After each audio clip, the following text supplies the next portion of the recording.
Hi everyone. Welcome to part two of finding good sources for this project we are working on. So I'm going to now look at online sources, finding credible online sources because there's some great things on the internet, but there's a whole lot of junk. And for a college research paper, we need to be able to find credible sources that meet the criteria, kind of the elevated criteria expected for a college research paper.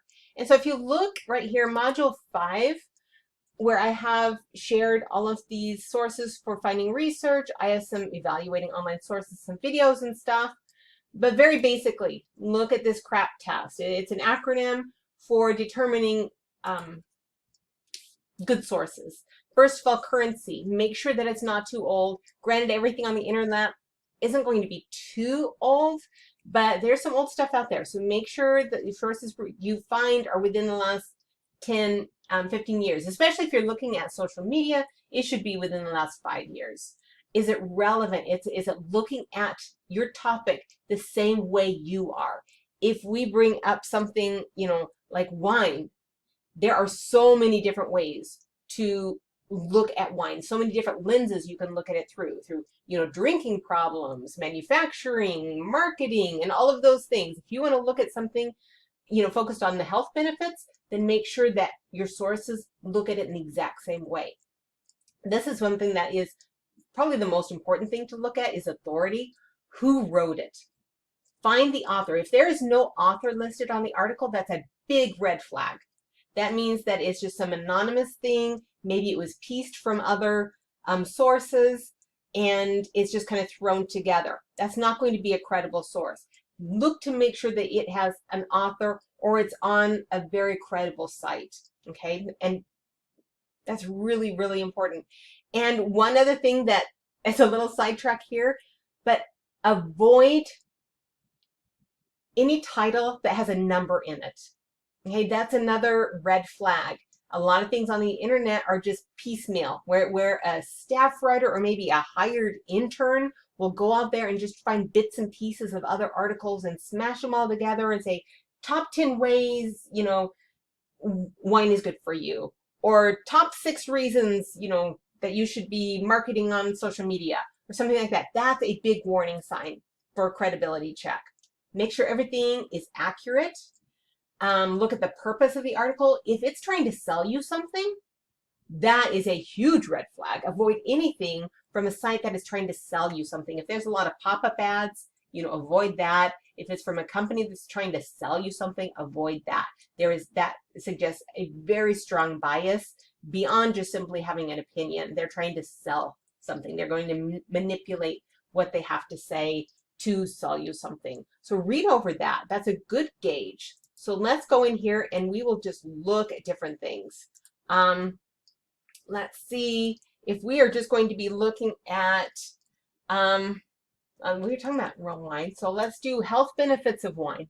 And let's look at some of these things. So there's some, let's see, like right here, 10 health benefits of drinking red wine that will keep you blah, blah, blah. Let's open that. That's a warning sign. That's a big flag. Okay, that already tells me that it's going to be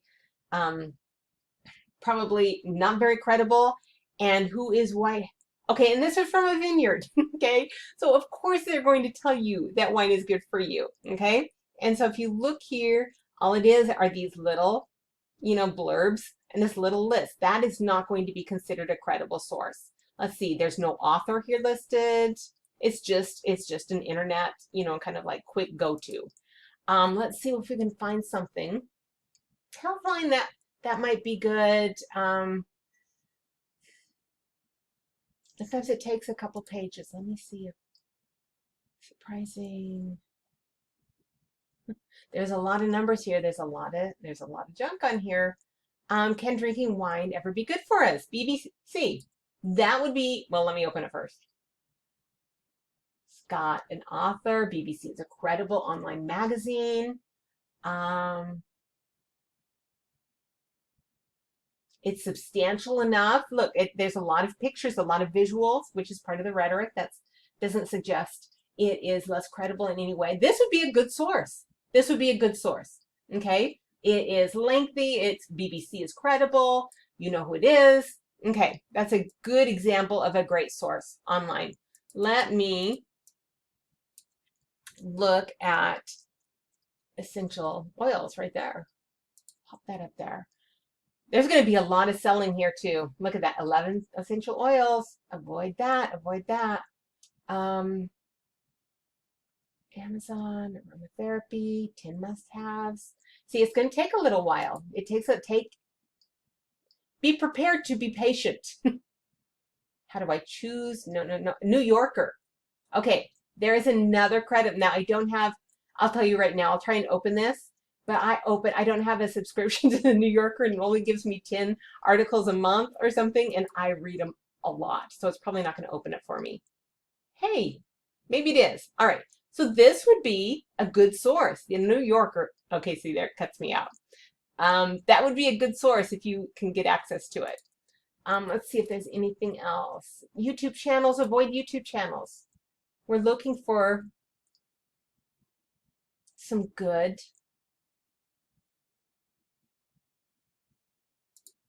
college level organic facts. Let's see. Okay, it looks like I've just gotten right into ads. How did I get here? Maybe I should do something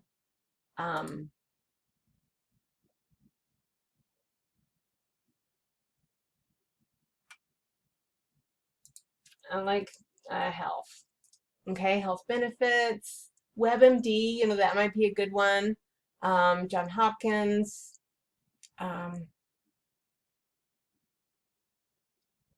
These healthcare places, it's okay. They're okay. They're not going to be a big article. Look for articles that have, um, an author. Discover Magazine. Let's look at that one. What science says about the potential healing effects of essential oils. Is it substantial enough? Another thing that is a good check is check to make sure that the links work. If the links work, then that's a sign that it's credible and the site is kept up. See, that's not found. What about this one? Okay, that one works. Maybe that one just wasn't, maybe that one changed a little bit. This looks like it would be a good one. All right. Okay, so let me try. What are some other ones that we're looking at?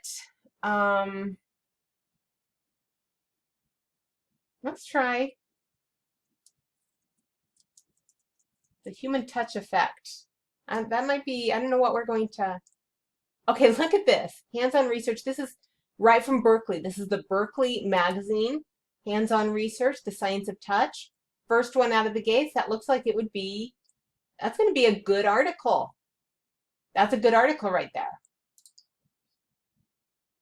Psychology Today. Now this one, they're not going to be selling, you're not going to find as many things, people trying to sell you things. So that's good. So the 3 biggest advantages of human touch may surprise you. Avoid that one. 8 reasons why we need human touch. Avoid that one. But Psychology Today, vital importance of human touch. That's going to be another good one. Okay. Let's see. Last one, if I have time. Oh, I'm already taking up so much time. Let's do social media platform. Media. This is another one where you're probably going to get a lot of basically social media posts. Top 10, a lot of sales, a lot of social media marketing organizations or businesses trying to sell you something or their services. So there's a lot of numbers in the titles. Avoid those. Avoid those. This might take me a minute, but let's look. Let's look and see.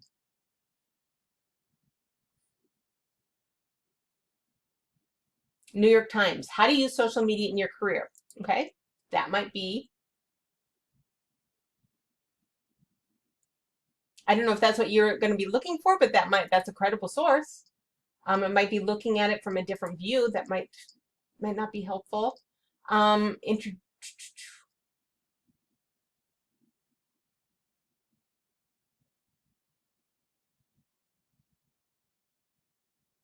you want some descriptions, there's a university that just has descriptions of different social media. That would be a source. The evolution of social media.